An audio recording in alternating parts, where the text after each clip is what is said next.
స్తోత్రం స్తోత్రం స్తోత్రం స్తోత్రం స్తోత్రం స్తోత్రం స్తోత్రం. అమరుడవు నీవు నా యేసయ్యా, ఆదియువంతము నీవేనయ్యా. అమరుడవు నీవు నా యేసయ్యా, ఆదియువంతము నీవేనయ్యా. ఆదిలోనున్న నీ వాక్యమే ఆదరించెను శ్రమ కొలిమిలో. ఆదిలోనున్న నీ వాక్యమే ఆదరించెను శ్రమ కొలిమిలో. సొమ్మసిల్లక సాగిపోదును సియోను మార్గములో. స్తోత్ర గీతము ఆలపించును ఈ దివ్య సన్నిధిలో. అమరుడవు నీవు నా యేసయ్యా, ఆదియువంతము నీవేనయ్యా. శక్తికి మించిన సమరములో నేర్పితివి నాకు నీ చిత్తమే. శిక్షకు కావే శోధనలన్నీ ఉన్నత కృపతో నన్ను నింపుటకే. ప్రతి విజయము నీకంకితం, నా బ్రతుకే నీ మహిమార్థం. లోకమంతయు దూరమైనను నన్ను చేరదీసెదవు. దేహమంతయు దూడి అయినను జీవింపచేసెదవు.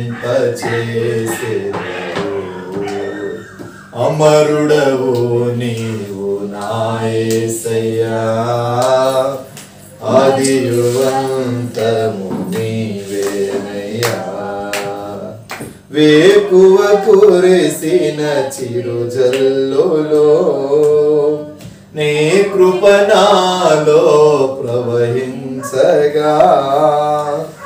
పొంది తినెన్నో ఉపకారములు నవనూతనమే ప్రతిదినము. తీర్చగలనాని రుణమును, మరువగలనాని ప్రేమను. కన్న తండ్రిగా నన్ను కాచి కన్నీరు తుడచితివే. కమ్మనైనా ప్రేమ చూపి కనువిందు చేసితివే. అమరుడవు నీవు నా యేసయ్యా, ఆదియువంతము నీవేనయ్యా. ఆదిలోనున్న నీ వాక్యమే ఆదరించెను శ్రమ కొలిమిలో. సొమ్మసిల్లక సాగిపోదును సియోను మార్గములో. స్తోత్ర గీతము ఆలపింతును నీ దివ్య సన్నిధిలో. జల్లరు వృక్షమును పోలినా గుణశీలుడవు నీవేనయ్యా. మరణము గెలచిన పరిశుద్ధుడవు, పునరుద్ధానుడవు నీవయ్యా. జయశీలుడవు నీవేనని ఆరాధింతును ప్రతినిత్యము. గుండె గుడిలో నిండినావు నీకే ఆరాధన ఆత్మదీపము వెలిగించినావు నీకే ఆరాధన అమరుడవు నీవు నా యేసయ్యా ఆదివంతము నీవేనయ్యా ఆదిలోనున్న నీ వాక్యమే ఆదరించెను శ్రమ కొలిమిలో సొమ్మసిల్లక సాగిపోదును సియోను మార్గములో స్తోత్ర గీతము ఆలపింతును నీ దివ్య సన్నిధిలో సొమ్మసిల్లక సాగిపోదు సియోను మార్గములో స్తోత్ర గీతము ఆలపింతును నీ దివ్య సన్నిధిలో సొమ్మసిల్లక సాగిపోదును సియోను మార్గములో స్తోత్ర గీతము ఆలపింతును నీ దివ్య సన్నిధిలో అమరుడవు నీవు నా యేసయ్యా ఆదివంతము నీవేనయ్యా ఆదిలోనున్న నీ వాక్యమే ఆదరించెను శ్రమ కొలిమిలో ఆదిలోనున్న నీ వాక్యమే ఆదరించెను శ్రమ కొలిమిలో సొమ్మసిల్లక సాగిపోదును సియోను మార్గములో స్తోత్ర గీతము ఆలపింతును నీ దివ్య సన్నిధిలో అమరుడవు నీవు నా యేసయ్యా ఆదివంతము నీవేనయ్యా. Praise the lord. ప్రార్థన. ప్రేమాస్వరూపి దయగలిగిన మా తండ్రి, పరిశుద్ధ నామమునకు స్తోత్రాలు. ఈ తెల్లవారుజామున ప్రారంభపు పునరుద్ధానపు ఆరాధన ప్రభువానికి స్తోత్రాలు. ఈ రీతిగా ఈ ప్రాంతమును మీరు జ్ఞాపకం చేసుకుని నీ చిత్తానికి మీరు అప్పగించుకుని ప్రభువా మమ్మల్ని స్థిరపరిచిన విధానమును బట్టి స్తోత్రం. గుంటూరు పరిసర ప్రాంతాలను జ్ఞాపకం చేసుకొని దేవుని బిడలను మీరు జ్ఞాపకం చేసుకోమని ప్రార్థన చేస్తున్నాను. ఈ చిత్తమును మీరే ప్రతి పాత్రను వహించండి ప్రభువా. నీ కృప దయచే ఆశీర్వాదకరమైన బిడల వలె ఆశీర్వాదకరమైన సంఘముగా మార్చండి. ఇదిగో దావీదు అంటాడు కదా, నేను దేవుని సన్నిధిలో సంతోషముతో ఆనందముతో గంతులు వేసేదాను, చిరకాలము యెహోవా మందిరములో ఉండుటకు ఇదిగో నేను యుక్తి కలిగి ఉన్నాను, ఆశపడి ఉన్నానని దావీదు మొరపెడతాడు. ఆ రీతిగా ప్రభువా ఈ ప్రాంతపు బిడలను, ఈ ప్రాంతపు ప్రజలను, ఈ సంఘాన్ని మీరు జ్ఞాపకము చేసుకోమని ప్రార్థన చేస్తున్నాను. ఇప్పటి వరకు పాటలతో ఆరాధనతో తండ్రి మిమ్మల్ని ఆరాధించాము, ప్రార్థించాము, మొరవపెట్టాము. ఈ సమయంలో ప్రభు వాక్య వర్తమానంలో నీ దాసుడు వెలుచు ఉన్నప్పుడు నీ అభిషేకము చేత నింపండి, నీ ఆత్మ చేత నింపమని ప్రార్థిస్తున్నాను. ఒక నూతనమైన ప్రహర్షముతో ప్రభు నీ సన్నిధిలో ప్రభు ఆలపించుటకు కృపదయిచ్చమని ప్రార్థన చేస్తున్నాను. కృపా కనికరము నిండుగా కుమ్మరించండి. మేలైన మార్గమందును స్థిరపరచబడుటకు సహాయము చేయమని యేసు నామమున ప్రార్థిస్తున్నాను పరమ తండ్రి, ఆమేన్. ఈ సమయంలో మీ దగ్గర ఉన్న పరిశుద్ధ బైబిల్ గ్రంథములో కీర్తనలకు రాసిన గ్రంథము కీర్తన భాగాన్ని చెప్పుకుందాము. లైవ్ను వీక్షిస్తున్న దేవుని బిడ్డలారా, మీ దగ్గర ఉన్న పరిశుద్ధ బైబిల్ గ్రంథములో 23వ కీర్తన 1వ మాట నుండి మనం చదువుకుందాం. కీర్తన గ్రంథం 23వ కీర్తన 1. యెహోవా నా కాపరి, నాకు లేమి కలుగదు. పచ్చిక గల చోట్ల ఆయన నన్ను పరుండ చేయును. శాంతికరమైన జలముల యొద్ద ఆయన నన్ను నడిపించుచున్నాడు. నా ప్రాణమునకు ఆయన సేద తీర్చుచున్నాడు.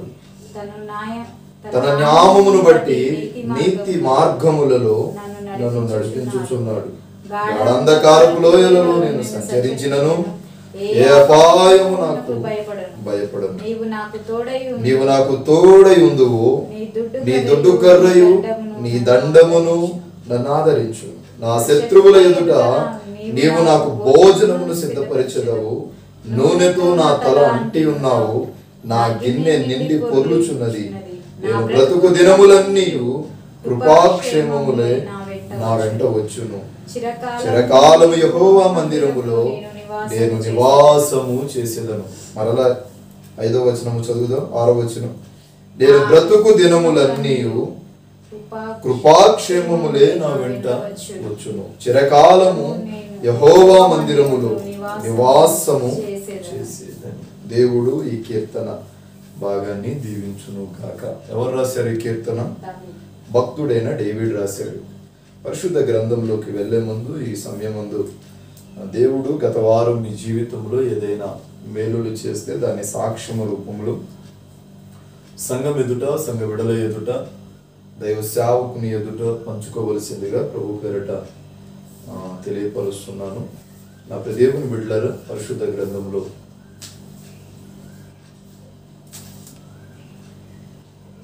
వెళ్లే ముందు మీ సాక్ష్యాన్ని పంచుకోమని ప్రభు పేరిట తెలియపరుస్తున్నాను.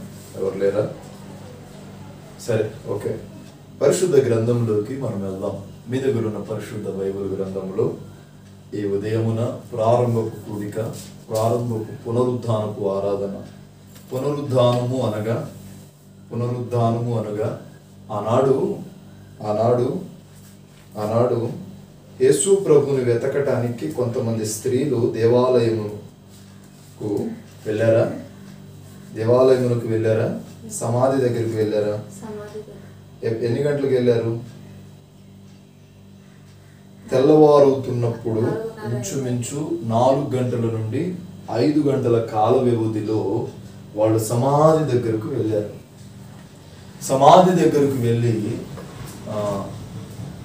వాళ్ళు దేవుని వెతుకుచూ ఉన్నారు. 4 గంటలకే వెళ్ళారు అంటే వాళ్ళు ఎప్పుడు లేచి ఉంటారు? 3 గంటలకే లేచి ఉంటారేమో. 2 గంటలకే లేచి ధూప నైవేద్యములన్నీ సిద్ధపరిచారు. వాళ్ళ సమర్పణ, అది వాళ్ళ సమర్పణ.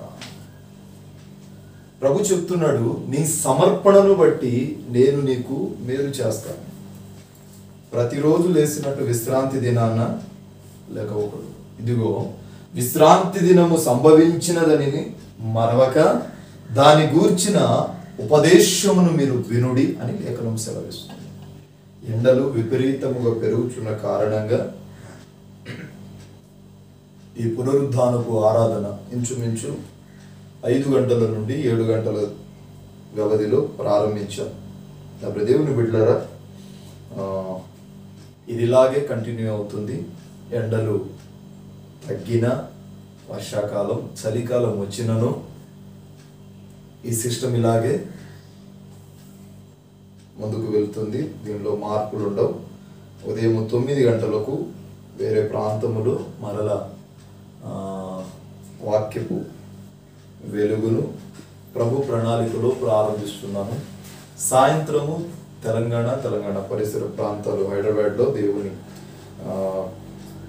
ప్రణాళికను బట్టి నూతన మందిరమును ప్రారంభించబోతున్నాం. మరికొద్ది రోజుల్లో దేవుని చిత్తాన్ని బట్టి సంఘం స్థిరపరచబడబోతుంది.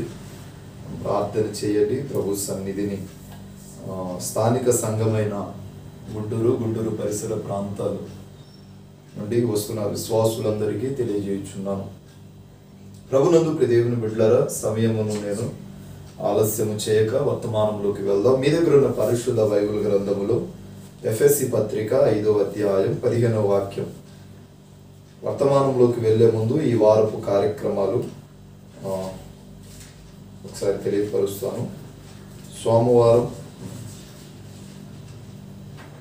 మంగళవారం, బుధవారం పిడుగురాళ్ళలో మీటింగ్ ఉంటుంది. గురు, శుక్రవారం రికార్డింగ్ ఉంటుంది. శనివారం యథావిధిగా గుంటూరులో ప్రార్థనా కూడిక ఉంది. ఆదివారం మరలా యథావిధిగా కార్యక్రమంలో కలుస్తాం. కనుక ఈ కార్యక్రమాల కొరకు ప్రార్థన చేయమని ప్రభు పేరిట తెలియపరుస్తున్నాను. పరిశుద్ధ గ్రంథంలోకి మనం వెళ్దాం. ఎఫెసీ పత్రిక 5వ అధ్యాయం 15వ వాక్యం. ఎఫెసీ పత్రిక 5వ అధ్యాయం 15వ వాక్యం. ఎఫెసీ పత్రిక 5:15. దినములు చెడ్డవి గనుక మీరు సమయాన్ని పోనివ్వక సద్వినియోగం చేసుకొనొచ్చు.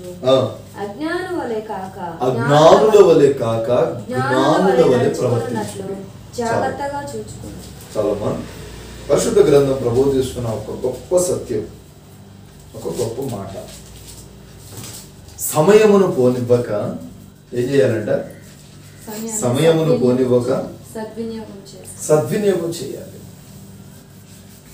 సమయమును పోనివ్వక మీరు సద్వినియోగము చేసుకొని, ఆ తదుపరి అంటాడు కదా, అజ్ఞానుల వలె కాక జ్ఞానుల వలె ప్రవర్తించాలి. అంటే భక్తుడైన పౌలుకి తెలుసు ఏమని, వీళ్ళు సమయాన్ని తింటారు, సమయమును పోగొట్టుకుంటారు, సమయాన్ని సద్వినియోగం చేస్తారు. ఏం చేస్తారు? సమయాన్ని సద్వినియోగం చేస్తారు. పౌలుకు బాగా తెలుసు. ఎందుకంటే గమలీయుల పాదాల దగ్గర ఉపదేశమును జల్లెడ పట్టిన ఒకే ఒక భక్తుడు అపోస్తుడైన పౌలు. ఎక్కడ? గమలీయుల పాదాల దగ్గర ఉపదేశమును జల్లెడ పట్టిన వాడు పౌలు. పౌలు అంటాడు కదా, మీరు సమయమును పోనివ్వకండి. దేన్ని? సమయమును పోనివ్వకండి, దాన్ని సద్వినియోగం చేసుకో. సమయమును పోనిచ్చి మీరు పాపములో పడవద్దు. ఏమండి, నేను ఒక మాట అంటాను. ఒక యాచకుడు టైం సిస్టమ్ పెట్టాడు అంటే దానికి 100 కారణాలు చూస్తాడు. అంతేనా? ఇప్పుడు మా ఆత్మీయ తండ్రి ఉదయాన్నే 7 గంటలకు ఆరాధన పెడతాడు. ఉదయాన్నే 7 గంటలకు పెడతాడు. 6:50 విశ్వాసులందరూ మందిర ఆవరణంలో ఉంటారు. 7 గంటల నుండి 8:50కి ఎండ్ ఆఫ్ అవుతుంది. 9 గంటలకల్లా అందరికీ ప్రార్థన చేసి పంపించేస్తాం. 9 నుంచి సెకండ్ సెక్షన్ స్టార్ట్ అవుతుంది. ఇప్పుడు పరిశుద్ధుడైన దేవుని భక్తుడు అంటాడు కదా, సమయమును పోనివ్వక అంటాడు. సమయాన్ని సద్వినియోగం చేయాలి. ఎలా? ఈరోజు మనం చేస్తున్నామా? చేస్తున్నారా? 5 గంటల ఆరాధన అంటే 7 గంటలకు వచ్చే భక్తులు లేకపోలేదు. 5 గంటలకు ఆరాధన అంటే వాక్యం అయిపోయిన తర్వాత చివరి ప్రార్థన చేసుకుందాము అన్నప్పుడు వచ్చే భక్తులు లేకపోలేదు. ఇది విశ్వాసుల యొక్క జీవన స్థితి. కానీ ప్రభువు మరి వీళ్ళని చూసి ఆశీర్వదించాలి అంటే ఎలా దీవిస్తాడు? ఇప్పుడు కాలేజీకి వెళ్ళేటప్పుడు సిస్టమేటిక్ ఫాలో అవుతాం, ఉద్యోగానికి వెళ్ళినప్పుడు టైంను ఫాలో అవుతాం. మందిరానికి రావడానికి ఎందుకు టైం ఫాలో అవ్వట్లేదు? కాలేజీలో ఉన్న ప్రిన్సిపల్ని భయపడ్డాం, ఉద్యోగం చేస్తున్నప్పుడు బాస్కు భయపడ్డాం, మరి మందిరానికి వచ్చినప్పుడు దేవుడు అంతగా ఏమైపోయాడు? లెక్కలేని తనమైపోయాడు. ఈ వాక్యమును గురించి ప్రార్థన చేస్తూ ఉన్నప్పుడు దేవుడు నాకు బయలుపరిచిన మాట, నా దగ్గర ఆశీర్వాదాలు కావాలంటున్నారు, నా దగ్గర ఆశీర్వాదం కావాలంటున్నారు. నేను ఎలా ఇవ్వాలి? ఇప్పుడు ఏటీఎం మిషన్లో ఏటీఎం కార్డు పెట్టి పాస్వర్డ్ ఒకటి ఎంటర్ చేసి డబ్బులు తీసుకుంటున్నట్టు నా దగ్గరకు వచ్చేస్తున్నారు. నా దగ్గరకు వచ్చి ప్రభు నాకు ఇది కావాలి అంటే నేను ఇచ్చేయాలి. ఇంకా వాళ్ళు అడిగిన వెంటనే ఇచ్చేయడానికి నేను వారిలాగా మనిషిని కాను కదా. మనిషిగా ఉన్న మనకే ఇన్ని ఆలోచనలు ఉంటే దేవాతి దేవుడు సృష్టిని సృజించిన వాడు, మరి ఆయనకి ఎన్ని ఆలోచనలు ఉండాలి? ఎన్ని ఆలోచనలు ఉండాలి? ఈ లైవ్ ద్వారా దేవుని వాక్యమును వింటున్న దేవుని బిడ్డలారా, మానవుని జాతి చేస్తున్న మొట్టమొదటి తప్పు ఏంటంటే దేవుని దుఃఖపెట్టుట. ఈ సృష్టిని ప్రారంభించిన వ్యక్తికి తెలియదా సమయపాలన? ఈ సృష్టిని సిద్ధపరిచిన వ్యక్తికి తెలియదా? ఒకరోజు నిద్రపోతే ఏమైనా అరిగిపోతా కరిగిపోతావా? విశ్రాంతి దినములు నా మందిర ఆవరణములో గడపక మీ ఇష్టానుసారంగా మీరు జీవించిన ఎడల మీ ఆధ్యాత్మిక జీవితంలో తరతరాలకు శాపం కలుగుతుంది.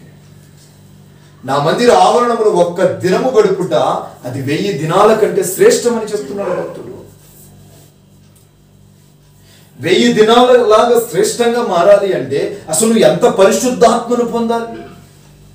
ఈరోజు నీ ఆధ్యాత్మిక జీవితంలో ఏదో తీసుకుందామని మందిరానికి వస్తున్నావు, ఆత్మను పొందడానికి రావట్లా. ఎంతమంది పొందారు ఆత్మని? ఎంతమంది పొందారండి? ఈరోజు నువ్వు చేస్తున్న భక్తి వ్యర్థమైపోయింది రేపటి దినాన. ప్రభు అంటాడు, ఆత్మ లేనివాడు నా వాడు కాడు, ఆత్మ లేనివాడు నా దగ్గరికి రాడు, నాతో సంబంధం వాడికి. మరి నీకు ఆత్మ పొందావా? పరిశుద్ధాత్మను పొందావా? నువ్వు ప్రార్థించినప్పుడు, ఆరాధన చేయనప్పుడు పరిశుద్ధాత్ముడు పరలోకము నుండి నీ మీదకు దిగి రావాలి. ఆత్మ, పరిశుద్ధాత్మ మీ మీదకి దిగి వచ్చినప్పుడు అంట మీరు అన్య భాషలు మాట్లాడతారంట. ఒక భక్తుడు నాకు అంటాడు, అన్న ప్రతి ఆదివారం మందిరానికి వస్తున్నాను. ఎప్పుడు? ప్రతి ఆదివారం మందిరానికి వస్తున్నాను. ప్రతి ఆదివారం దేవునికి సమర్పించవలసిన కానుక సమర్పిస్తున్నాను. ప్రతి ఆదివారము కుటుంబ సమేతంగా వస్తున్నాను, ప్రార్థనలో ఉంటున్నాను. దేవుడు నా జీవితంలో మేలు చేయట్లేదు ఎందుకన్నా?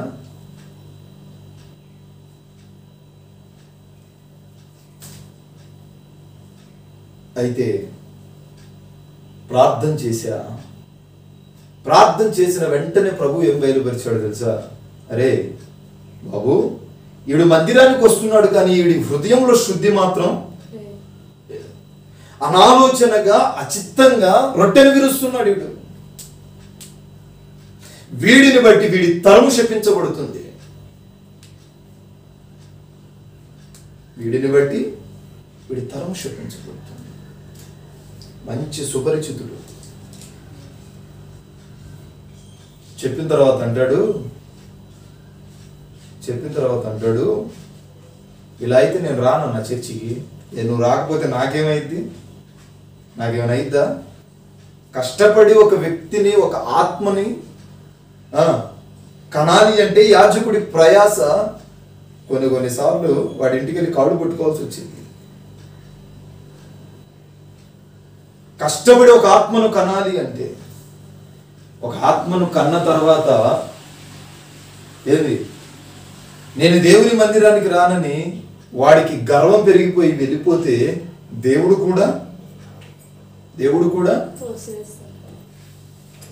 నీ పరిస్థితి ఎలా ఉంది? ఇక్కడ చెప్తున్నాడు కదా, సమయమును పోనివ్వక సద్వినియోగం చేయి. సమయమును పోనివ్వక సద్వినియోగం చేసుకో. ఈరోజు మరి సమయాన్ని పోగొట్టుకుంటున్నావేమో. పనికిరాని సమయాలను గడిపేసి ప్రభు సన్నిధిని పోగొట్టుకుంటున్నావేమో. అజ్ఞాని వలె కాక జ్ఞానంగా నడువు. అజ్ఞానుల వలె కాక జ్ఞానవంతులుగా మారు. అజ్ఞానుల కాక పరిశుద్ధాత్మకు విధేయత చూపించు. పరిశుద్ధాత్ముడు అంటే వ్యక్తి? పరిశుద్ధాత్మ అంటే వ్యక్తి శక్తి? ఎలా చెప్తావు? పరిశుద్ధాత్మ దేవుడు అంటాం కానీ పరిశుద్ధాత్మ శక్తి అనం కదా. పరిశుద్ధాత్ముడు అంటే ఒక వ్యక్తే, దాంతో అవసరం లేదనుకోండి. ఇప్పుడు వస్తుంది రెండవ రాకడా, ప్రభు యేసు రాకడా, వస్తుంది రెండవ రాకడా. మొదటిసారి ప్రభు గొర్రె పిల్లవలె, మొదటిసారి ప్రభు గొర్రె పిల్లవలె మనుషుల పాపముకై వచ్చెను. రెండవసారి కొదమ సింహమై నిన్ను నన్ను ఆయన పరిశీలించెను. అతడే యేసయ్యా, ఆయనే మెస్సయ్యా. అతడే యేసయ్యా, ఆయనే మెస్సయ్యా. ప్రకటించుమయ్యా ప్రతి చోట నీదు కృపా. యేసయ్యా ప్రతి చోట నీదు సువార్త. ఎండవేళ ఎంతో వలసి ఒంటరిగా ఒకనాడు యాకోబు బావి దగ్గర కూర్చున్నాడు. ఎండవేళ ఎంతో వలసి ఒంటరిగా ఒకనాడు యాకోబు బావి దగ్గర కూర్చున్నాడు. ఏం చేశాడు? కూర్చొని బావి దగ్గర కూర్చొని ఆ స్త్రీతో అంటాడు కదా, నీవిచ్చిన నీళ్లు తాగితే నాకు దాహం కలుగుతుంది, కానీ నేనిచ్చే నీళ్లు నువ్వు తాగిన ఎడల నీకు జీవ జలపు ఊటలు పెళికించబడి తరతరాలకు నీవు ఆశీర్వాదకరంగా మారుతావు. చూద్దాం, సమయమును సద్వినియోగం చేసుకున్న వారి గురించి చూద్దాం.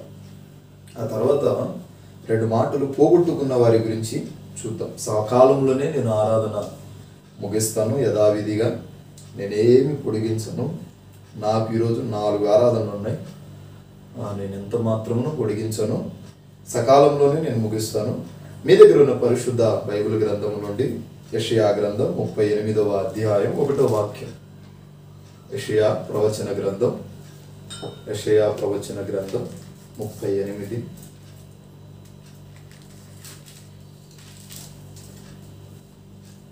1. ఆ దినములలో హిజ్కియాకు మరణకరమైన రోగము కలుగగా ప్రవక్తయు ఆమేజు కుమారుడునైన యెషయా అతని యొద్దకు వచ్చి, నీవు మరణమవుచున్నావు, బ్రతుకుదవు గనుక నీవు ఈ ఇల్లు చక్కబెట్టుకొనుమని యెహోవా సెలవిచ్చుచున్నాడని చెప్పగా. ఒక్క నిమిషం, అక్కడ ఒక్కొక్క వచనం చదివితే నేను క్లుప్తంగా దాన్ని వివరిస్తాను. ఆ దినములలో హిజ్కియా అతడెవరు? రాజు, కింగ్. ఆ రోజుల్లో హిజ్కియా అన్న రాజు ఒక వ్యక్తి ఉన్నాడు. ఎవరు? ఇతడు రాజు. ఇతనికి మరణకరమైన వార్త ఒకటి చెవిన పడ్డది. అది భక్తుడైన యెషయా తెలియజేశాడు. హిజ్కియా మరో 15 రోజుల్లో నీవు చనిపోబోతున్నావు. లేదా చదువు ఆ మాట. ఆమేజు కుమారుడునైన యెషయా అతని యొద్దకు వచ్చి, నీవు మరణమవుచున్నావు, బ్రతుకవు గనుక నీవు నీ ఇల్లు చక్కబెట్టుకొనుమని యెహోవా సెలవిచ్చుచున్నాడని చెప్పగా, అతడు తన ముఖమును గోడ తట్టు త్రిప్పుకొని, యెహోవా యథార్థ హృదయుడనై సత్యముతోను నీ సన్నిధిని నేనెట్లు నడుచుకుంటినో నీ దృష్టికి అనుకూలంగా సమస్త. ఏమంటున్నాడు తెలుసా? నీవు మరి కొన్ని దినాల్లో చనిపోబోతున్నావు. ఏంటి? నీవు కొన్ని దినాల్లో చనిపోబోతున్నావు అని చెప్పేసి ఈ ప్రవక్త వెళ్ళిపోతున్నాడు. ఇప్పుడు నేనేం చేయాలి? తన ఇల్లును చక్కబెట్టుకోవాలి. అసలు నేను నీ దగ్గరకు వచ్చి 10 రోజుల్లో నువ్వు చావబోతున్నావు అని చెప్తే నువ్వు నమ్ముతావా? హెక్క పక్క నవ్వుతావు. నవ్వి ప్రజలందరి ఎదుట నన్ను హేళన చేస్తావా లేదా? చేస్తావు. అయితే ఇతడు జ్ఞాని. ఈ హిజ్కియా చెప్పేశాడు. ఏమని? యెషయా ఏమన్నాడంటే, నీవు కొన్ని దినాల్లో చనిపోబోతున్నావు,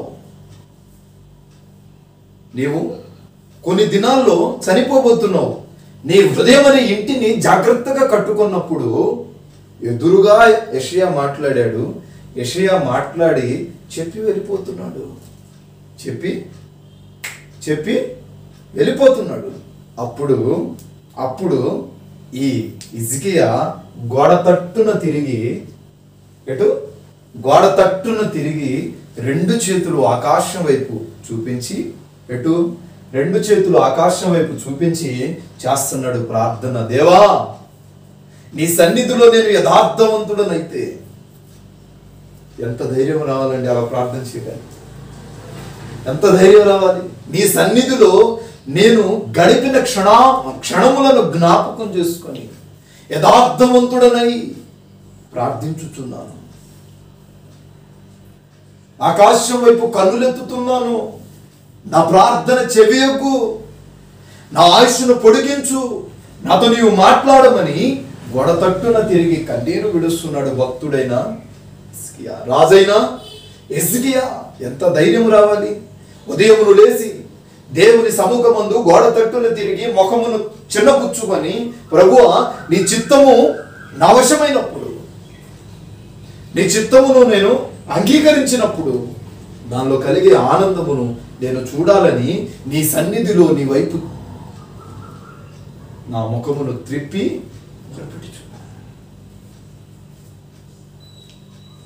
చెప్తున్నాడు. ముఖాన్ని చిన్నపుచ్చు, నువ్వు చావబోతున్నావురా, నీవు చావబోతున్నావు.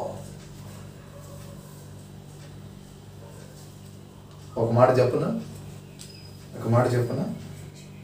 నా దేవుని బిడ్డలారా, హైదరాబాద్ ప్రాంతంలో, ఎక్కడ హైదరాబాద్ ప్రాంతంలో నలుగురు కలిసి ఒక యాజకుడిని చంపేశారంట. ఒకటి గుర్తుపెట్టుకోండి, ఎప్పుడైనా ఆయన్ని నమ్ముకోకపోయినా ఆయన సన్నిధిలో మీ ఇష్టానుసారంగా మీరు ప్రవర్తించినా క్షమిస్తాడేమో, కానీ తన సేవకుణ్ణి నీవు మారు మాట్లాడినా ఇక నువ్వు బ్రతికుండవు, దూషించిన బ్రతికుండవు. చెప్తున్నాడు కదా, మీరు నా సేవకులను శపించిన ఎడల నేను మిమ్మల్ని పాడు చేస్తానన్నాడు నిర్గమకాండము 20 నుంచి 22 అధ్యాయాల మధ్యలో ఉంటుంది. నా సేవకుణ్ణి మీరు శపించినప్పుడు, దూషించినప్పుడు మిమ్మల్ని నేను పాడు చేస్తాను. వీళ్ళు ఏకంగా చంపేశారు. మరి వీళ్ళని ఏం చేయాలి? దేవుడు ఏం చేయాలి? నలుగురు కలిసి యాజకుడిని హతమార్చారండి. అయితే మీ జీవితాల్లో దేవుడిచ్చే వాగ్దానాలు ఆ సంవత్సరాల్లో జరగవని మీరు ఎప్పటికీ అనుకోమాకండి. ఎప్పటికీ అది ఎప్పుడు జరిగిద్దో తెలియదు, జరిగిపోయింది. కానీ దాన్ని మనం జాగ్రత్తగా కనిపెట్టుకొని చూస్తే ఖచ్చితంగా జరిగిద్ది. జరగదని మాత్రం అనుకోమాకండి. ఈ భక్తుడిని చంపేశారు, యాజకుడిని హతమార్చేసి ఏమి తెలియని బుద్ధిమంతుల్లాగా పారిపోయారు. నా ప్రదేవుని విట్లారా, అయితే కొన్ని దినాలకు పోలీస్ కస్టడీకి వచ్చేసారండి. ఎవరికి? పోలీస్ కస్టడీకి వచ్చేసారు. వచ్చేసి చెప్తున్న మాట ఏంటో తెలుసా? వాళ్ళను పోలీసులు తీసుకెళ్ళి కోర్టు ముందు నిలబెట్టినప్పుడు కోర్టులో జడ్జి తీర్పు ఇవ్వడానికి సిద్ధంగా ఉన్నాడు. ఉన్నప్పుడు భర్త పోయిన బాధలో ఉంటుంది. ఎవరు? భార్య. యజమానుడు పోయిన తండ్రి పోయిన బాధలో ఉంటారు. ఎవరు? పిల్లలు. వారు ఆ బాధలో ఉండి ఆయన డైరీ తీసి చదివారంట.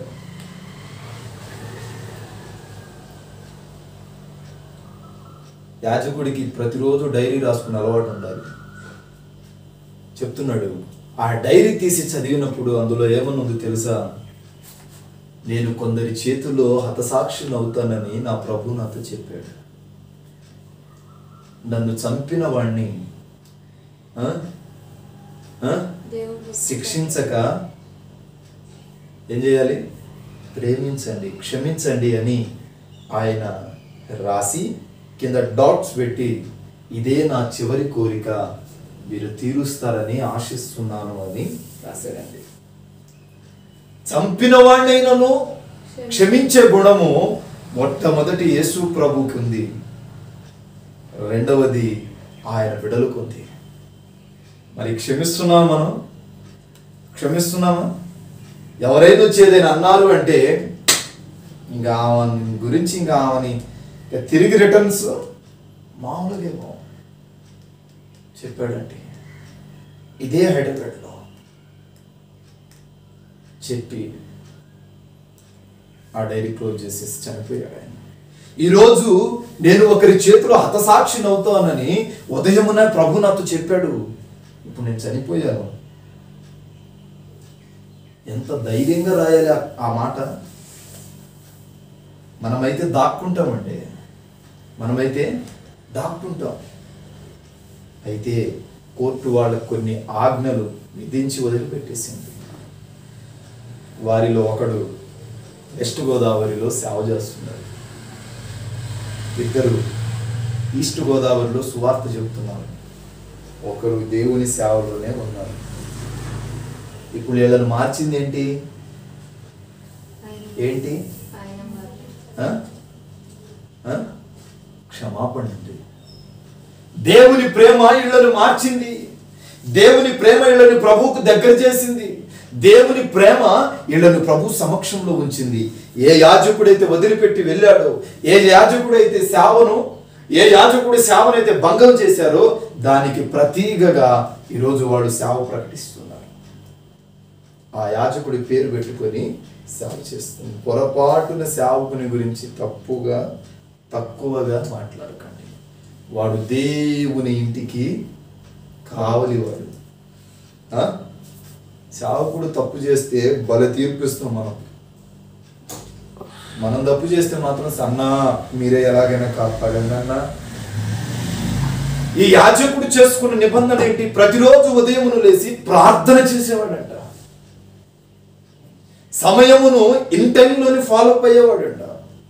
సమయమును పాటించి దాన్ని సద్వినియోగం చేసుకునేవాడంట. కాబట్టి దేవుడు వాడితో ఉన్నాడు. సమయమును పాటించి ప్రభు సన్నిధిలో గడుపుతూ ఉన్నాడు. కాబట్టి ఆయన ప్రార్థించిన వెంటనే ప్రభు ఆ మాట అన్నాడు, నీవు కొందరు చేతుల్లో హతసాక్షి అవుతావు. ఇదిగో నీ మీద పన్నాంగం పన్నుతున్నారు. మరి మనము నిద్ర సరిపోలేదని కొందరు, అస్సలు అందంగా తయారవ్వట్లేదని కొందరు,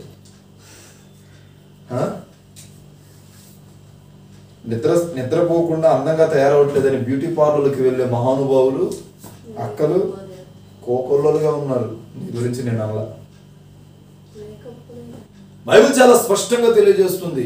మీరు మెలకువగా ఉండి ప్రార్థన చేయండి. యేసుక్రీస్తు ప్రభు శ్రమల్లో సిలువనికి అప్పగింపబడుతున్నప్పుడు రాత్రంతా కూర్చొని 40 దినాలు ప్రార్థన చేశాడండి. దేవుడు అంతటి వాడు దిగొచ్చి చేసినప్పుడు నీకు నిద్ర ఎలా పడుతుంది? ప్రభు చెప్తున్నాడు కదా, నా మందిర ఆవరణంలో మీరు గడపండి, అది మీకు క్షేమం. భక్తుడైన రాజైన హిజ్కియాకు చెప్తున్నాడు కదా, నీవు చావబోతున్నావురా, నీవు చావబోతున్నావు, హతసాక్షి అవ్వబోతున్నావు. నీవు నీ దేవుడైన యెహోవాను జ్ఞాపకం చేసుకో. యెషయా చెప్పిన వెంటనే ఇతడు తిరిగి చెప్తున్నాడు కదా, ఆయన గోనపట్ట కట్టుకున్నాడు, ప్రార్థన చేస్తున్నాడు. ఏమని? గోడ తట్టుకు తిరిగి చెప్తున్నాడు ప్రార్థన. ఏంటో తెలుసా? అయ్యో ప్రభువా, నేను నీ మందిరములో నిందారహితునిగా గడిపిన క్షణాలను జ్ఞాపకం చేసుకున్న ఆయుష్ని 15 సంవత్సరములు పొడిగించమన్నాడు. అట్టి సమర్పణ నీకుందా? ఇప్పుడు నేను ప్రార్థించిన వెంటనే దేవుడు నా సమాధానం ఇస్తాడన్న గొప్ప నిరీక్షణ ఉందా? లేదండి. ముందు నుంచి అంటావు, నేను ప్రార్థిస్తే అన్న దేవుడు వింటాడు లేదు అన్న, నువ్వు ప్రార్థన చేసి చెప్ప. నీకొక తీర్పు నాకొక తీర్పా? దేవుడు పక్షపాతి కాడు. నీవు ప్రార్థించినా పలుకుతాడు, నువ్వు ప్రార్థించకుండా నేను ప్రార్థిస్తే ఏం పలుకుతాడు? ప్రభువా, వీడి గురించి ప్రార్థిస్తున్నాను, నిన్ను జ్ఞాపకం చే. నువ్వు ఏడ్చావు, నీ కొరకు మళ్ళీ నేను ఏడవాలి. నేను ఏడ్చిన తర్వాత కూడా సమాధానం రాలేదనుకో, దేవునికి నా మీద అసలు కనికరమే లేదు. హిజ్కియా ఏమని ప్రార్థిస్తున్నాడు తెలుసు? నీ మందిరములో నేను గడిపిన క్షణములను జ్ఞాపకము చేసుకొని నా యథార్థతను పరిశీలన చేసి నా ఆయుష్ను పొడిగించు. మరి అట్టి గొప్ప ప్రార్థన ఎంతమందికి వస్తుంది? డాక్టర్లు సర్టిఫికెట్ ఇస్తారు, సంవత్సరంలో చేస్తావు, 2 సంవత్సరాల్లో చేస్తావు, 3 సంవత్సరాల్లో చేస్తావు, 4 సంవత్సరాల్లో దుకాణాన్ని క్లోజ్ చేస్తావు. మరి అప్పుడు నువ్వేం చేస్తావు? అయ్యో, నేను ఎక్కువ దినాలు బతుకను, తినాల్సినవన్నీ తినాలి, గడపాల్సిన రోజులన్నీ గడపాలి. ఇదొక ఏంటి ఆశ కాదు, ఇదొక లాలన. ఏదో అంటారు నటించి కాదు, దానికి మంచి పేరు ఒకటి ఉంది లోకంలో. ఎప్పటికీ ఎప్పుడు ఎంత కష్టమైనదైనా సరే ఆ సమయానికి పెడతారు. వీళ్ళకి కొండ మీద కోతుందిరా, దాని మాంసం కావాలన్నా తీసుకొచ్చి పెడతారు. కానీ హిజ్కియా నువ్వు చావబోతున్నావని యెషయా చెప్పినప్పుడు మారు మాట్లాడలా. తనున్న ప్రదేశమే పరిశీలన చేసుకొని ఆ ప్రదేశం వైపు తిరిగి తిప్పి చెప్తున్నాడు, ప్రభువా నా యథార్థతను పరిశీలన చేసి నా ఆయుష్ను పొడిగించవా. ఎప్పుడైతే గోడ తట్టునకు తిరిగి ప్రార్థన చేసి అరుస్తున్నాడు, కేకలు వేస్తున్నాడు, వెనువెంటనే దేవుడు హిజ్కియా ప్రార్థనను విని యెషయాతో మరలా మాట్లాడుతున్నాడు. ఏమని చెప్తున్నాడు తెలుసా? ఇప్పుడు చదువు, 3వ వచనం నుంచి చదువు.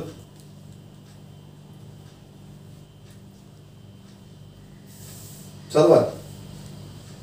38:3. యెహోవా వాక్కు యెషయాకు ప్రత్యక్షమై ఇలాగు సెలవిచ్చుచున్నది, నీవు తిరిగి హిజ్కియా యొద్దకు పోయి అతనితో ఇట్లా చెప్పు. నీ పితరుడైన దావీదునకు దేవుడైన యెహోవా నీకు సెలవిచ్చినదేమనగా, నీవు కన్నీళ్లు విడుచుట చూచితిని, నీ ప్రార్థన నేను అంగీకరించి ఉన్నాను, ఇంకా 15 సంవత్సరములు ఆయుష్ నీకు ఇచ్చేదను. ఏమిన్నాడు? నీవు కన్నీళ్లు విడుచుట నేను చూశాను రా బిడ్డ, నీవు నా సన్నిధిలో గడిపింది నేను చూశాను రా బిడ్డ. ఇదిగో నీకు 15 సంవత్సరములు దావీదు కుమారుడైన మెస్సయ్య పొడిగిస్తున్నాడంట ఆయుష్. నీ దేవుడైన యెహోవా 15 సంవత్సరములు నీ ఆయుష్ను పొడిగిస్తున్నాడు.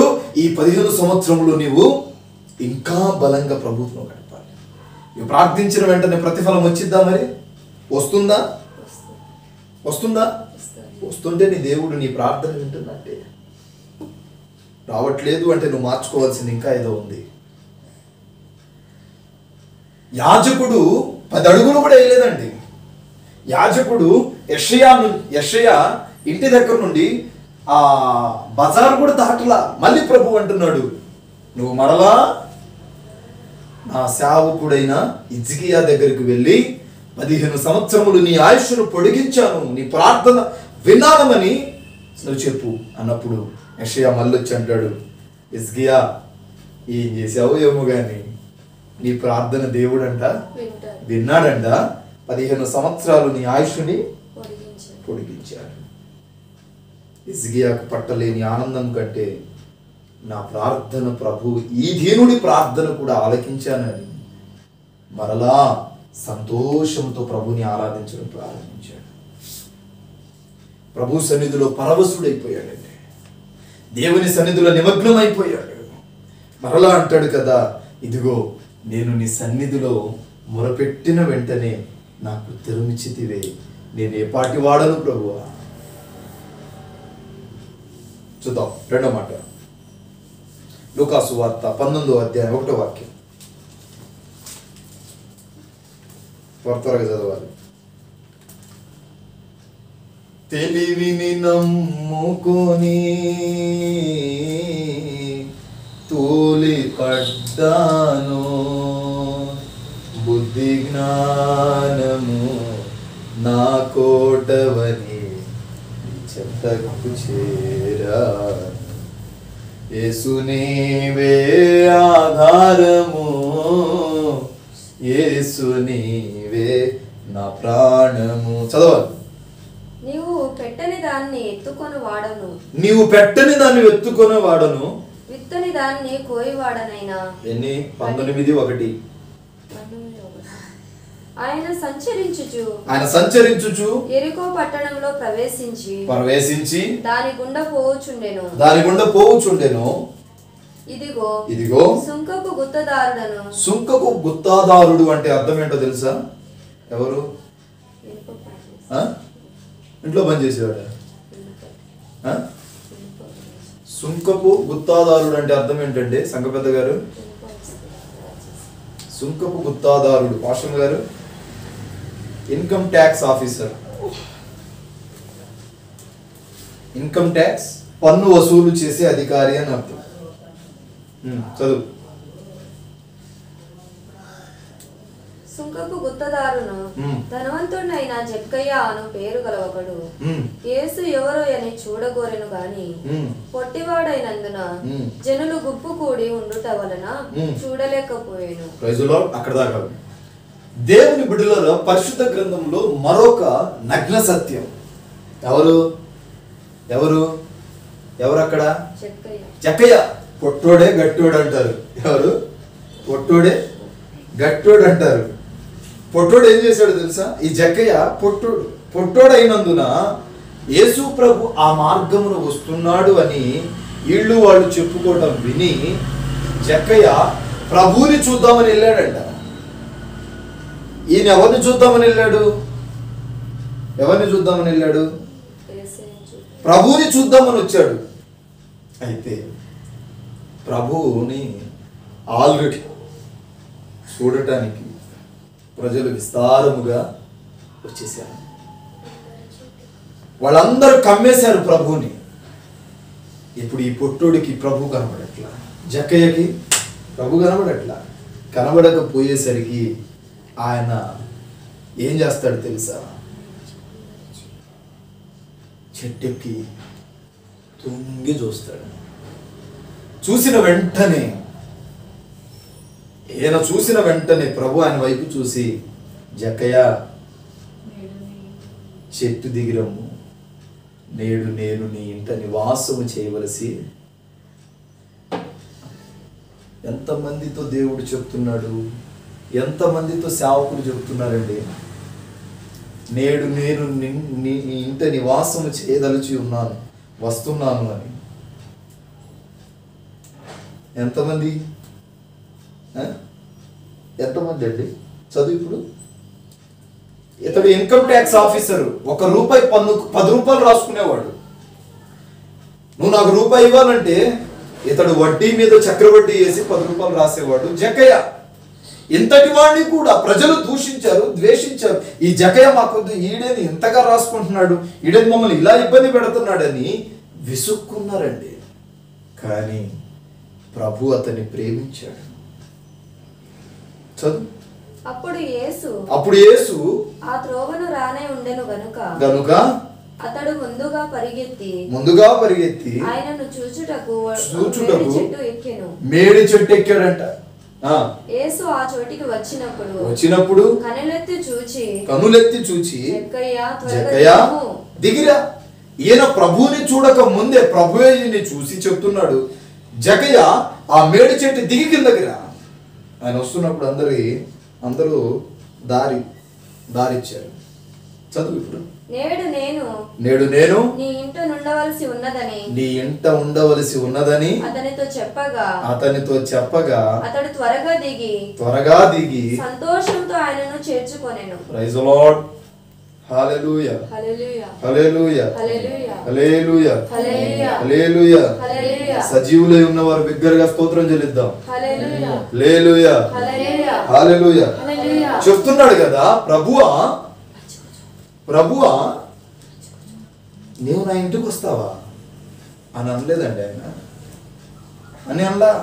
మేడి చెట్టు ఎక్కి ప్రభు అంటున్నాడు, జక్కయ్య నువ్వు దిగిరా, నేడు నేను నీ ఇంట నివాసము చేయవలసి. ఆడ ఎంతో మంది ప్రజలు వచ్చారు, మందిరానికి ఎంతో మంది వస్తారు. కానీ ఆ మందిరములో డైరెక్ట్గా దేవుని ప్రసన్నత నీ మీద పడేటట్టును చూసుకోవాలి ప్రభుని. అంత విరిగి నలిగిన హృదయం కావాలి, అంతగా ప్రభుని ఆరాధించే హృదయం కావాలి. అక్కడ కోకొల్లలుగా ప్రజలు వచ్చేసారు. అయినా దేవుని కనుదృష్టి జక్కయ్య మీదకి వెళ్ళింది అంటే ఆయన ఆశ చూడు. ఇతడు మంచి డబ్బున్న అధికారి, ట్యాక్స్ ఆఫీసర్. రూపాయికి 10 రూపాయలు వడ్డీ రాసేవాడు ఇంట్లో ఏముండిద్ది? ధనాల వర్షం కురిసిద్ది. ఆ డబ్బుతో ఏం చేస్తాడు? 4 బంగ్లాలు కాకపోతే 40 బంగ్లాలు కొనుక్కుంటాడు. దేవునికి లోబడతాడా? అప్పుడు కానీ ప్రభు ఆ ప్రాంతంలో వచ్చేదో కార్యములు, గొప్ప కార్యాలు, మహత్కార్యాలు చేస్తున్నాడని విని నేను వచ్చి చెట్టు ఎక్కాడు. చెట్టు ఎక్కి ప్రభు హృదయాన్ని అర్థం చేసుకున్నాడు. మరి ఏ రోజైనా సేవకుడు నిన్ను పిలిచి నేడు నేను ప్రభు పేరిట నీ ఇంట నివాసము చేయుటకు వస్తున్నాను అన్నాడా? అంటున్నాడా? అంటున్నాడా? అంటే పాస్టర్ గారు చీప్ అయిపోతారు మళ్ళీ. ఇక్కడ ప్రభు ఏమన్నాడు? నేడు నేను నీ ఇంట నివాసము చేయదలిచి ఉన్నాను అన్నాడు. అప్పుడు యేసు ప్రభు జక్కయ్య చులకనైపోయాడా? చులకనైపోయాడా? ఇలా పాస్టర్ గారు అన్నాడు అనుకో, తినడానికే నూకలేవు పాస్టర్ గారికి. మీ గురించే చెప్పట్లా, తినడానికే నూకలు లేవు, ఈయనకి ఏం పనులు ఉండవు అన్నాడండి. అనుకుంటాం మనం మానవ స్వభావం. దేవుడు అలా కాదు కదా. జక్కయ్య అలా ఆలోచించలా. డబ్బున్నవాడు, ధనవంతుడు, ఆస్తులున్నవాడు, సమస్తమును సంపాదించదలిచినవాడు. నేను నీ ఇంటకు వస్తానన్నప్పుడు డైరెక్ట్గా దేవుణ్ణి చేర్చుకున్నాడు, కానీ మనసులో సందేహపడలేదండి. వెళుతూ వెళుతూ గడప దగ్గర చెప్తాడు, ప్రభువా ప్రభువా, ఇదిగో నేను రూపాయి తీసుకున్న వాడి దగ్గర 4 రూపాయలు ఇచ్చేస్తాను, 2 రూపాయలు తీసుకున్న వాడి దగ్గర 10 రూపాయలు ఇచ్చేస్తానని దేవునికి చెప్పాడు. ఇంకా ప్రభుకి దగ్గరైపోయాడు. దగ్గరై ప్రభు ఇంట్లో అడుగు పెట్టిన వెంటనే అంటాడు, ఇతడు కూడా అబ్రహాము కుమారుడే. ఇతడు కూడా అబ్రహాము కుమారుడే. మరి ఆ సాక్ష్యం మనకి ఎంతమందికి రావాలి?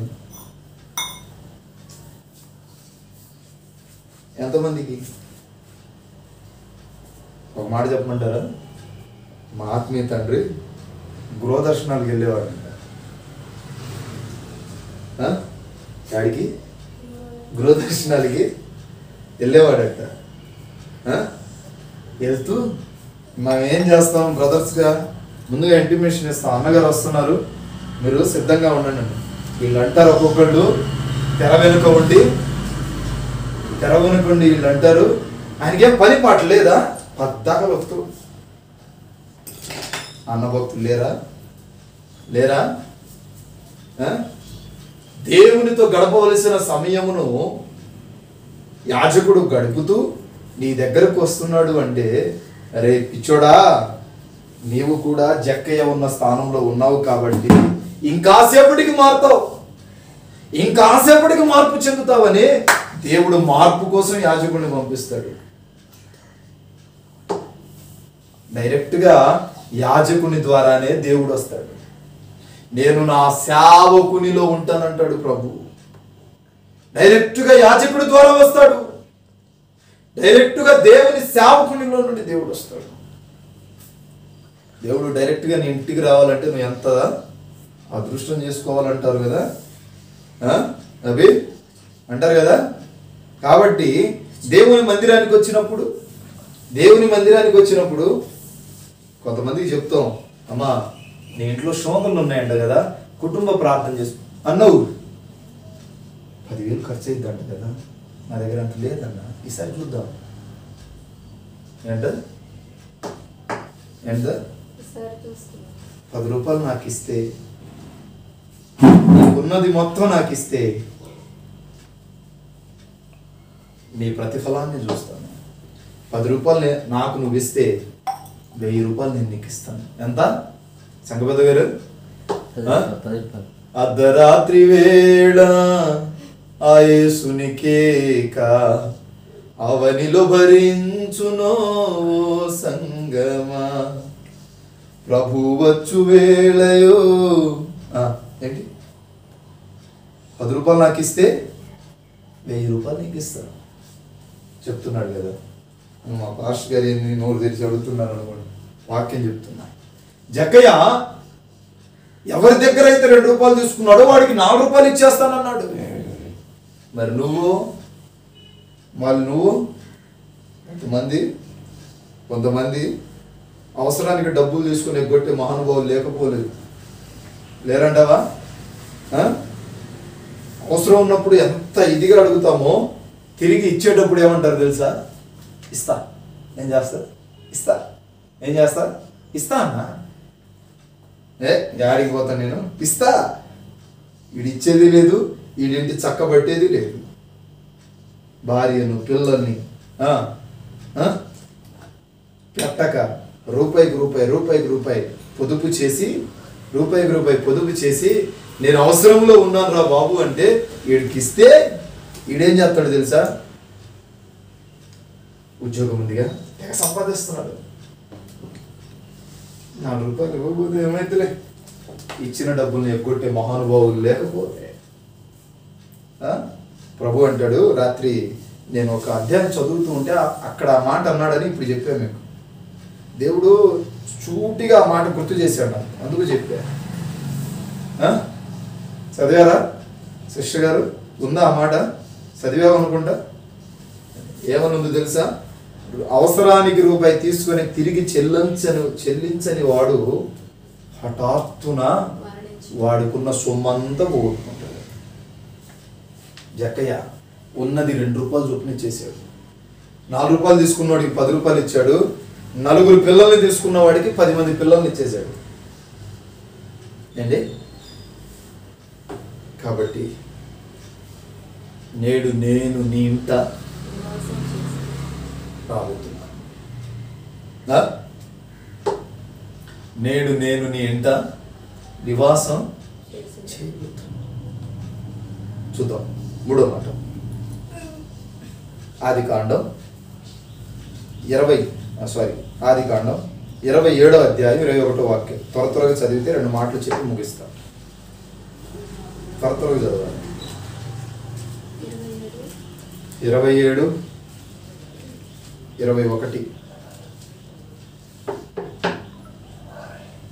ఇప్పుడు నా కుమారుడు కావో, నేను నిన్ను తడివి చూచేదను, దగ్గరకు రమ్మని చెప్పాను. యాకోబు తన తండ్రి అయిన ఇస్సాకు దగ్గరకు వచ్చినప్పుడు అతడు అతని తడివి చూచి, స్వరం యాకోబు స్వరం కాని చేతులు ఏశావు చేతులు అనేను. యాకోబు చేతులు అతని అన్నయ్య అయిన ఏశావు చేతుల వలె. ఒక్క నిమిషం ఆగండి ప్రియులారా.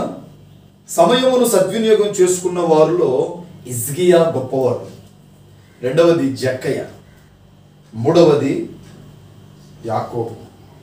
ఇతడెవరు? మోసగాడా? మోసగాడేనా? మోసగాడు అన్న పేరు ఉంది కాబట్టి అంతగా దీవించబడ్డాడు.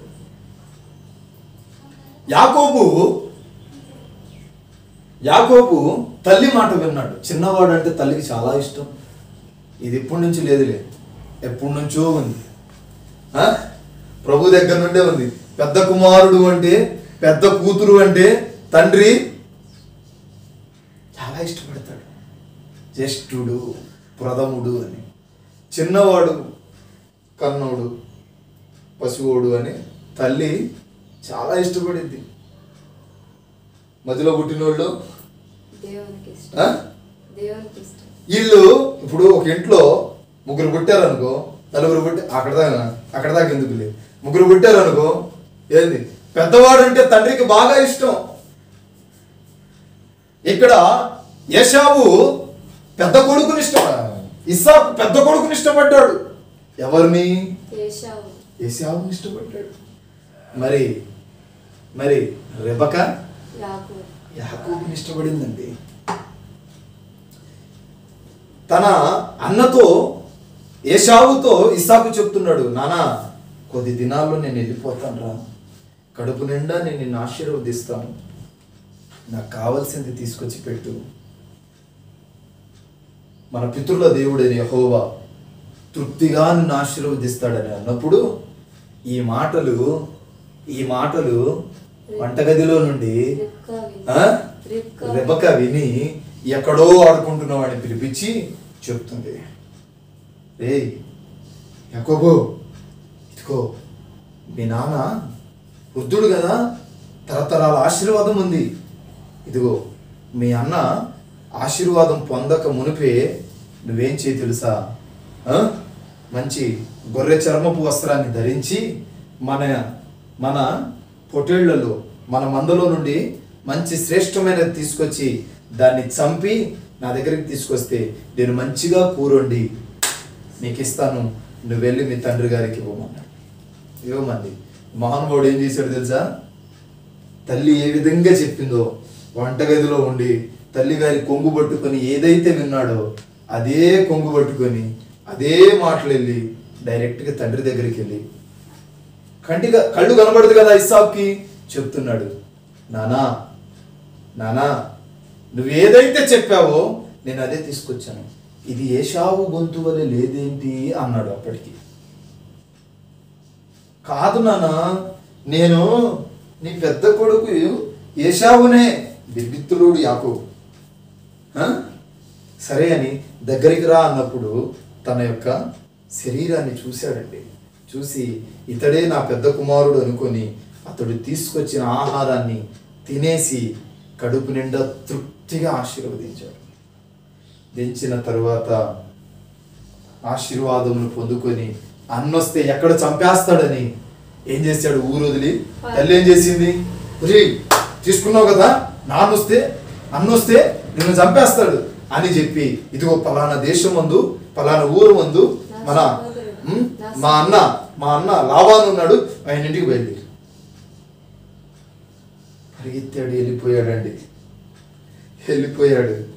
వెళ్ళిపోయిన తర్వాత ఏశావు వచ్చాడు.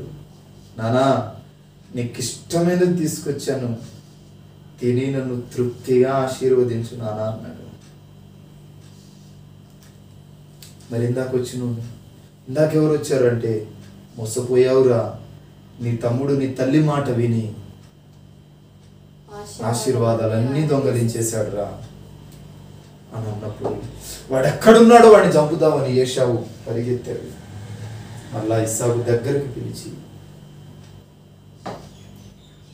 ఇది ఈ మందలను వీటన్నిటిని కాపాడుకున్నాడు. ఒకటి గుర్తుపెట్టుకోండి, వృద్ధాప్యముందున్న తల్లిదండ్రుల ఆశీర్వాదాలు ప్రతి కొడుక్కి కూతురికి చాలా అవసరం.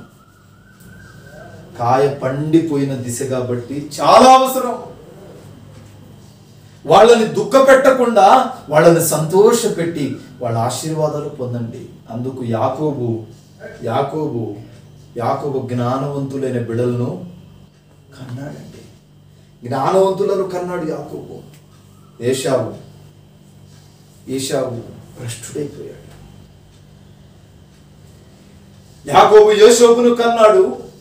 యోసేపు తర్వాత బెన్యామీను. జ్ఞానవంతులు వీళ్ళు. మొట్టమొదటిగా పుట్టిన 10 మంది మూర్ఖులే.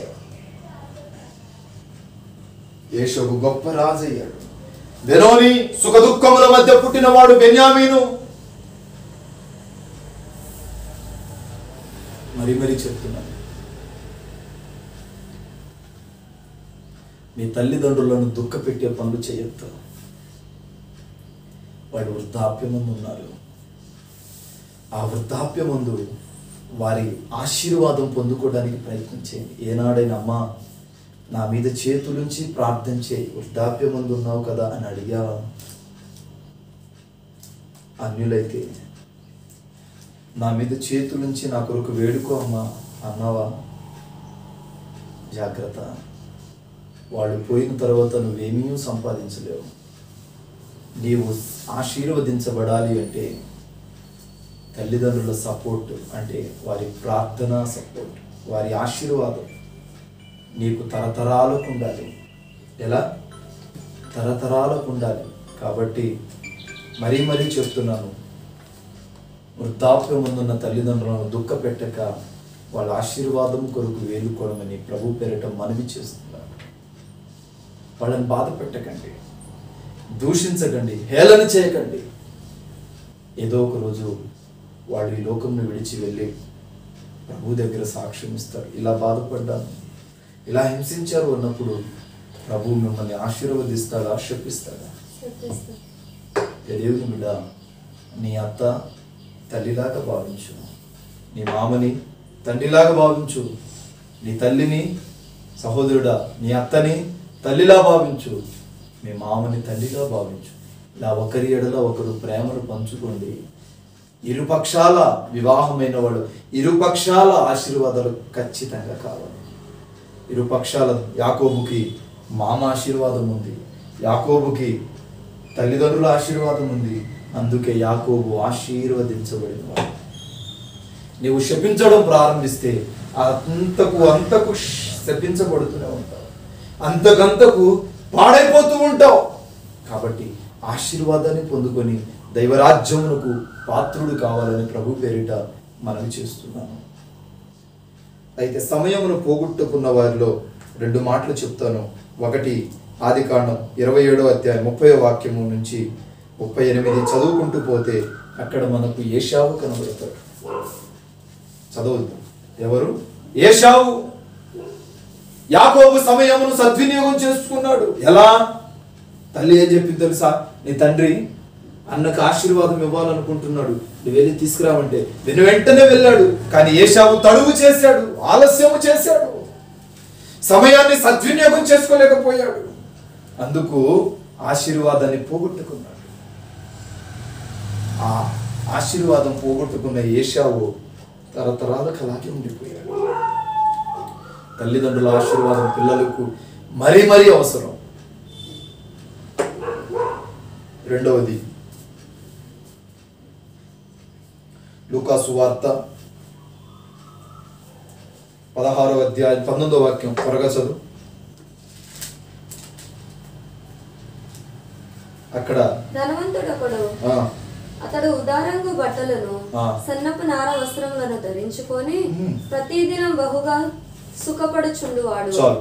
పరిశుద్ధ గ్రంథమందు లూకా సువార్తలో ధనవంతుడు ఉన్నాడు, పేద లాజరు. ధనవంతుడు సమయమును పోగొట్టుకున్నాడు, ప్రభువుని నమ్ముకోలేదు. డబ్బుందని, హోదా ఉందని, ఉదారంగు బట్టలు ఉన్నాయని అతిశయపడ్డాడు, గర్వించాడు. ధనవంతుడు సమయాన్ని పోగొట్టుకున్నాడు. దేవుని దృష్టికి ఏమైపోయాడు? దూరం అయ్యాడు, శపించబడ్డాడు, హేళన చేయబడ్డాడు. ప్రభు అంటాడు కదా, ఇదిగో ఇదిగో నీవు సమయమును పోగొట్టుకునేటట్టు ఉండాలి కానీ, సమయమును సద్వినియోగం చేసుకోవాలి కానీ దాన్ని పోగొట్టుకుంటున్నావేమో. మీలో ఎవరైనా అలా ఉన్నారేమో. ప్రార్థన చేయవలసిన సమయాన్ని పోగొట్టుకొని, ప్రార్థనలో గడపవలసిన సమయాన్ని పోగొట్టుకొని ప్రభువుకు దూరంగా బ్రతుకుతున్నావేమో. ప్రభు అంటాడు కదా, ఇదిగో సమయాన్ని నువ్వు పోగొట్టుకుంటే నీ జీవితము శపించబడుతుంది. సమయాన్ని సద్వినియోగం చేసుకుంటే నీ జీవితం ఆశీర్వాదకరంగా మారుతుంది. నిత్యరాజ్యమందు నేను నిన్ను జ్ఞాపకం చేసుకొని దీవిస్తాను అని ప్రభు బయలుపరుస్తున్నాడు. మూడవదిగా ఇందులో పోగొట్టుకున్న వారిలో యూదుల అధికారి సమయాన్ని పోగొట్టుకున్నాడు. చివరిగా కొరింథీయులకు రాసిన 2వ పత్రిక 6వ అధ్యాయం 2వ వాక్యం చదువుదాం.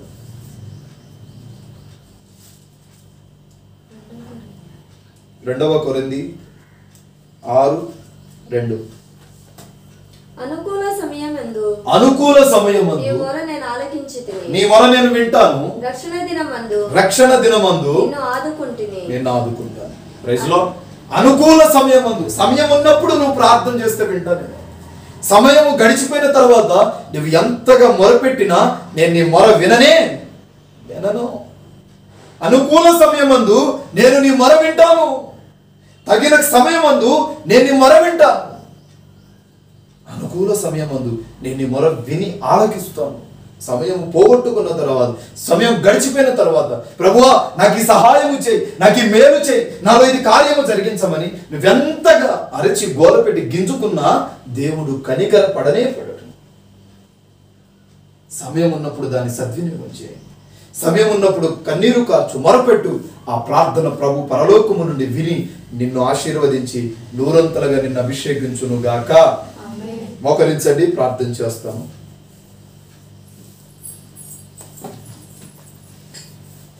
నా జీవం నీ కృపలో దాచితివే, నా జీవిత కాలమంతా ప్రభువా నీవే నా ఆశ్రయం, నా ఆశ్రయం.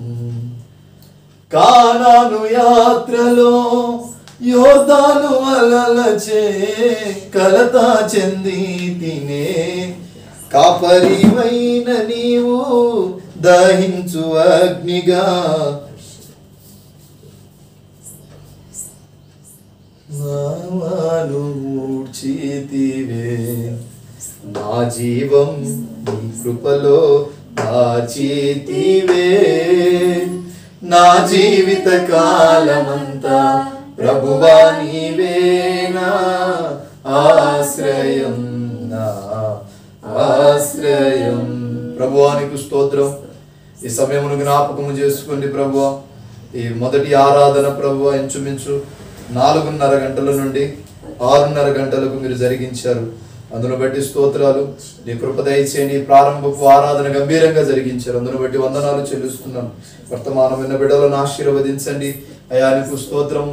అవును ప్రభువా, సమయమును పోనివ్వక సమయాన్ని సద్వినియోగం చేసుకుని తండ్రి, ఇదిగో తండ్రి, జ్ఞానుల వలె మేము ప్రవర్తించుటకు సహాయం చేయండి ప్రభు.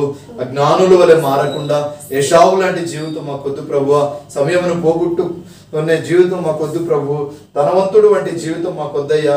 ఇదిగో ప్రభువా, జక్కయ్య వంటి సమయమును సద్వినియోగం చేసుకునే సమయము తండ్రి, ఇదిగో హిజ్కియా వంటి సమయమును సద్వినియోగం చేసుకునే జీవితము మాకు మీరు దయచేయమని ప్రార్థన చేస్తున్నాను. ప్రతి విషయమందు జ్ఞానమును, ప్రతి విషయమందు విధేయతను, ప్రతి విషయమందు కృపను దయచేయండి ప్రభు. నూరంతల అభిషేకము చేత, నూరంతల ఆత్మ చేత, నూరంతల క్రియ చేత ప్రభువా మా జీవితాలను మీరు వెలిగించమని ప్రార్థిస్తున్నాను. ఈ ప్రారంభపు ఆరాధనను గంభీరంగా జరిగించినందుకు స్తోత్రాలు చెల్లిస్తున్నాను. అంత్య దినములలో నా మీద మీ ఆత్మను కుమ్మరిస్తానన్నావు. అంత్య దినములలో మా మీద మీ ఆత్మను కుమ్మరించండి నాయన. నీ కృప దయచేయండి. ఆత్మవశుడవై, ఆత్మ ప్రభు తండ్రి ఇదిగో సంసిద్ధుడవై మేము జీవించులాగున సహాయం చేయండి. ప్రార్థనలో ఏకీభవించిన ప్రతి బిడ్డను లైవ్ ద్వారా, ప్రత్యక్ష ప్రసారాల ద్వారా ఇదిగో ప్రత్యక్షంగా మీరు ఆశీర్వదించండి. గొప్ప కార్యం చేయి. ఈ సమయం మందు మీ బిడ్డలు తండ్రి ఇదిగో మరి హృదయపూర్వకమైన కానుకలు సమర్పిస్తూ ఉంటాయి. అభిషేకించి వాడుకోమని, ఆ కానుకల పరిచర్య నిమిత్తం వాడుకోమని ప్రార్థన చేస్తాం. ఈ కృపాని దేవుని నిండుగా కుమ్మరించండి. మరలా తిరిగి ప్రభు 7 గంటలకు ప్రారంభము కానున్నా తండ్రి రెండవ ఆరాధన గంభీరంగా జరిగించారు. ఈ అభిషేకపు తైలము చేత మీరే నింపమని ప్రార్థిస్తున్నారు. 10 గంటలకు తండ్రి ఇదిగో ప్రారంభించబడుతున్న 3వ ఆరాధనలో మీరు తోడుగా ఉండండి. ఈ చిత్తమునకు మీరే అధ్యక్షతను వహించి దాసుడుగా నీ ఆత్మచేతనను వాడుకోమని ప్రార్థన చేస్తున్నాను. మహిమా ఘనత ప్రభావమును ఆరోపించుకోండి. యేసు నామమును ప్రార్థిస్తున్నాను పరమ తండ్రి, ఆమేన్. మన తండ్రి దేవుని ప్రేమ, కుమారుడు యేసుక్రీస్తు వారి కృప, పరిశుద్ధాత్మ దేవుని విశ్వాస సంఘాన్ని సకల పరిశుద్ధులకు ఆ దేవుని ఆత్మ తోడై ఉండును గాక. ఆమేన్. అందరికీ ప్రభు పేరిట వందనములు తెలియజేస్తున్నాను. God bless you. దేవుడు మిమ్మల్ని, మీ కుటుంబాలను, మీ బిడ్డలను ఆశీర్వదించును గాక. సమయంలో మీ హృదయపూర్వకమైన కానుకలు ప్రభు పరిచర్యకు సమర్పించవలసిందిగా ప్రభు పేరిట తెలియపరుస్తున్నాను. ఆమేన్. మా చిరునామా బ్రదర్ బి అభిషేక్ నాయకు, నాగేశ్వరం తండా, మాచువరం మండలం, గుంటూరు డిస్టిక్. మా ఫోన్ నెంబర్ 7659018230.